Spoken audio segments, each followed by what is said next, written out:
Hi friends, good morning. ಕುಂಬಳಕಾಯಿ ಪಲ್ಯ ಮಾಡೋದು ಹೇಗೆ ಅಂತ ನೋಡೋಣ. ಇದಕ್ಕೆ ಬೇಕಾಗಿರೋ ಇಂಗ್ರೀಡಿಯೆಂಟ್ಸ್: ಈರುಳ್ಳಿ, ಹಸಿಮೆಣಸಿಕಾಯಿ, ಸಾಸಿವೆ, ಕರಿಬೇವಿನ ಸೊಪ್ಪು, ಕೊತ್ತಂಬರಿ ಸೊಪ್ಪು, ಕಾಯಿ ತುರಿ, ಉಪ್ಪು. ಇಷ್ಟೇ, ವೆರಿ ಸಿಂಪಲ್. ಈಗ ಫಸ್ಟು ಕುಕ್ಕರ್ಗೆ ಎಣ್ಣೆ ಹಾಕಿ ಅದು ಸಾಸಿವೆ ಹಾಕಿ ಅದು ಚಟಪಟ ಆದಮೇಲೆ ಈರುಳ್ಳಿ ಹಾಕಿ ಅದನ್ನು ಸ್ವಲ್ಪ ಫ್ರೈ ಮಾಡಿಕೊಂಡು ಹಸಿಮೆಣಸಿಕಾಯಿ, ಕರಿಬೇವಿನ ಸೊಪ್ಪು ಹಾಕಿ ಫ್ರೈ ಮಾಡಬೇಕು. ಆಮೇಲೆ ಕುಂಬಳಕಾಯಿ ಪಲ್ಯ ಹಾಕಿ ಮಿಕ್ಸ್ ಮಾಡಬೇಕು. ರುಚಿಗೆ ತಕ್ಕಷ್ಟು ಉಪ್ಪು ಹಾಕಿ ಕಾಯಿ ತುರಿ, ಕೊತ್ತಂಬರಿ ಸೊಪ್ಪು ಹಾಕಿ ಚೆನ್ನಾಗಿ ಮಿಕ್ಸ್ ಮಾಡಬೇಕು. ಎಲ್ಲದನ್ನು ನೀಟಾಗಿ ಮಿಕ್ಸ್ ಮಾಡಬೇಕು. ಎಲ್ಲ ಚೆನ್ನಾಗಿ ಮಿಕ್ಸ್ ಆಗಬೇಕು. ಆ ನಂತರ ಒಂದೇ ಒಂದು ವಿಷಲ್ ಹಾಕ್ಸಿದ್ರೆ ಸಾಕು, ಕುಂಬಳಕಾಯಿ ಪಲ್ಯ ರೆಡಿ ಆಗುತ್ತೆ. ವೆರಿ ಟೇಸ್ಟಿ ನಾಟಿ ಕುಂಬಳಕಾಯಿ ಪಲ್ಯ ಈಸ್ ರೆಡಿ ಟು ಈಟ್.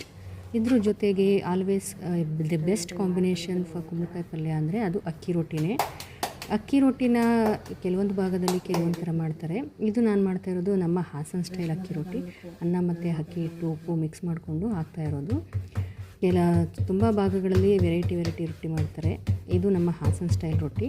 ಈ ರೀತಿ ತೊಟ್ಬಿಟ್ಟು ಹಂಚ ಮೇಲೆ ಬೇಯಿಸೋದು ಅಷ್ಟೇ, ನೀರು ಸರ್ವ್ಬಿಟ್ಟು ಬೇಯಿಸೋದು.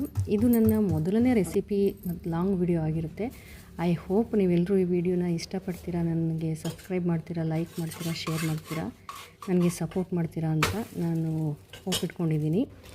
ಇಷ್ಟೇ, ಅಕ್ಕಿ ರೊಟ್ಟಿ ಹಂಚ ಮೇಲೆ ಈ ಥರ ಬೇಯಿಸೋದು. ಅಕ್ಕಿ ರೊಟ್ಟಿ ಮಾಡೋದು ಎಲ್ರಿಗೂ ಗೊತ್ತಿರುತ್ತೆ.